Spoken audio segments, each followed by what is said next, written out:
Zima na chodbách, zatvorená poliklinika, odložená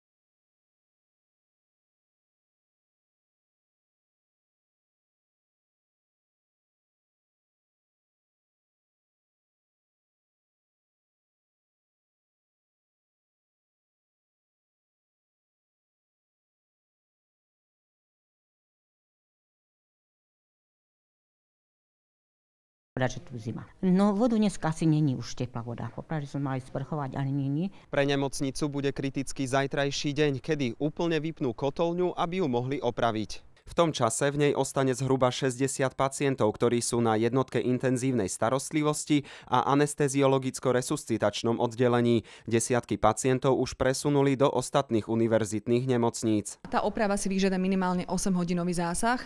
Je to veľký zásah do výmenikovej stanice. V tom čase sa nemocnica nebude vykurovať vôbec. Čiže budeme sa spoliehať na elektrické vykurovače. Našťastie máme komponent, ktorý potrebujeme zajtra namontovať, čo je naozaj veľkým šťastím. Diel, ktorý teraz treba vymeniť, bol nemocnici dodaný už 23. decembra, teda ešte pred jeho úplnou poruchou. Zatiaľ ho však nenahrádzali. Nie je možné robiť opravu z dňa na deň.